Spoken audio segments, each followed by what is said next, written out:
mywealth.com. I'm Mike Conlon. I'm one of the senior instructors with the courses. Welcome to today's blog. Today's blog is entitled Tale of Two Trades. Alright, so are you a bull or are you a bear? Okay, are you an optimist or are you a pessimist? Alright, let's face it, there's a lot of debate right now going on over the economy and the stock market and whether or not it's going to continue to go higher or whether it's going down.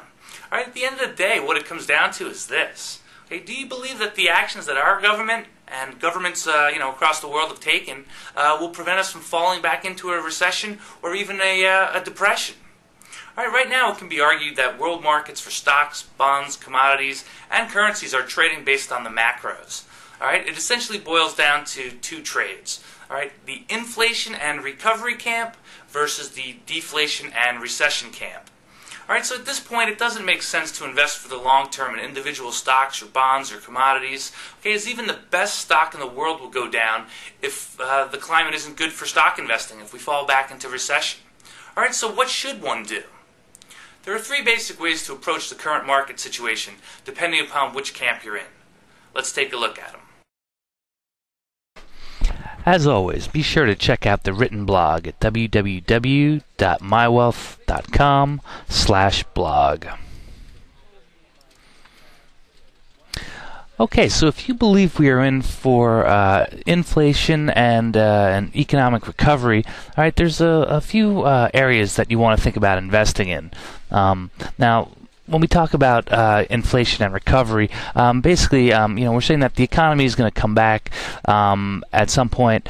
The economy moves in cycles, so will it ever get back to where it once was? Well, that's open for debate.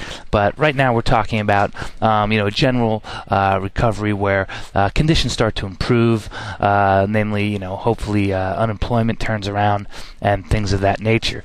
And one of the ways people think that's going to happen is through inflation. So if you're in this camp, all right, here's what you want to do. All right, first thing you want to do is you want to buy stocks and you want to buy commodities. All right, those are the first two main places that people want to look to invest in an inflationary environment. All right, what happens in inflationary environment is typically interest rates are low. Okay, therefore people are trying to diversify away from the U.S. dollar. Okay, and a great place that happens is commodities. I'm sure you've always heard that gold is a great hedge against inflation. Okay, that's one of the reasons why. So gold, oil, those are good places to be when inflation's happening, and also stocks. In general, we say a rising tide lifts all ships. So if it's a good environment for stocks for inflation, then stocks are going to be a good place to be. Okay, the other thing you want to do is you want to sell the U.S. dollar and you want to sell the Japanese yen. Well, why is that? Well, basically, the U.S. dollar and the yen are known as the safe harbor trades. Okay, so when there is economic stability, all right, and people are confident that there's going to be a global economic recovery, all right, the yen and the dollar tend to do poorly. Now, when people are uncertain about the markets, when they think that there's going to be, an economic downturn, all right, you get the flight to safety trade going on, where people now want to be in the U.S. dollar and the Japanese yen as they're more established currencies. All right, but now that we're talking about inflation, you also want to buy the commodity currencies. Okay, you may have heard of this before. This is known as a carry trade. All right, basically you're selling dollars and you're going to buy a different currency. Now the currencies that are going to benefit the most from an inflationary environment are the commodity currencies. Now it's namely the Canadian dollar and the Australian dollar, the Aussie, or the New Zealand dollar or the Kiwi. Those are going to be places that people are going to look to invest their money. Why? Because they're going to pay a higher rate of interest. Okay, and they're also going to benefit from higher commodity prices. So it's basically a carry trade where you're selling a lower yielding currency, you're buying a higher yielding currency, and you basically make the difference in interest. So that's a proven technique that a lot of people have been doing recently. You talk about hedge fund managers who do it, but that's a good place to be. And then lastly, you want to sell bonds. All right, because sell bonds, when stocks do well, bonds tend to do poorly. They have an inverse correlation, and if interest rates do have to start going up to combat inflation, okay, bond prices are going to go down. So that's what you want to do in an inflationary environment. All right, now if you believe we're in for deflation, all right, and further slipping into a recession or possibly a depression, okay, there's some other things you want to do to help out your portfolio. Now you certainly wouldn't want to buy stocks in a recession. We all saw what happened, leading into March of 2009 when the stock market tanked. Okay, but here's what you want to do. Okay, you basically want to do the opposite of what you would do if you're thinking we were going to be in an inflationary recovery mode. All right, and that's you want to sell stocks. You want to sell commodities. You want to buy the U.S. dollar. You want to buy the Japanese yen. All right, and this is the time when you want to buy bonds. All right, bonds are a safe place to be, especially U.S. Treasuries.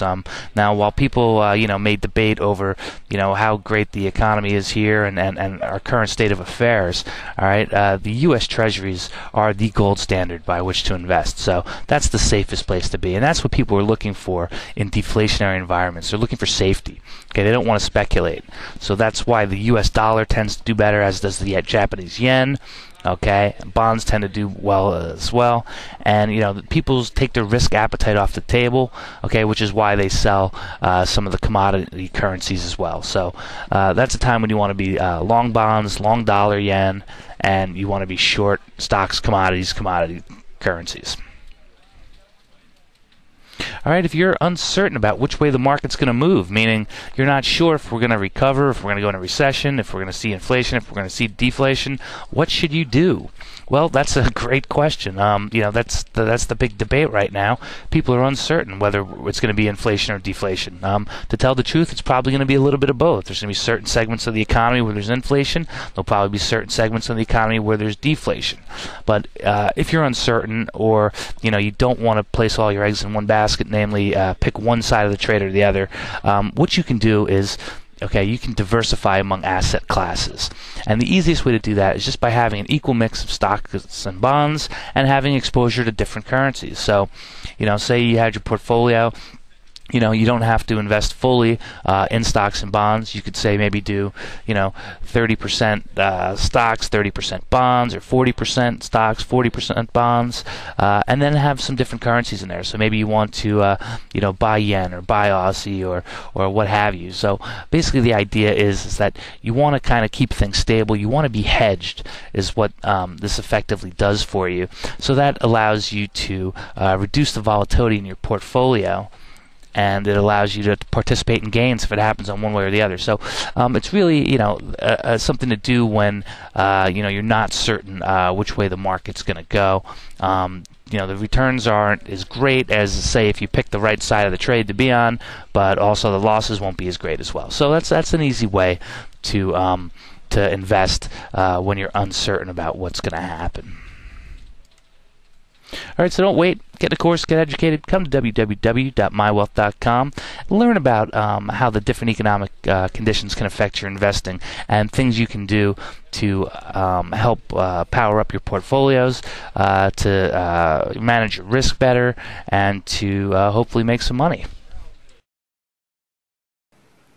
This is just a somewhat simplistic way to view the current economic climate, but what's important to know is how the different asset classes perform under different economic conditions. One great way to participate in the global macro trade is through the use of ETFs.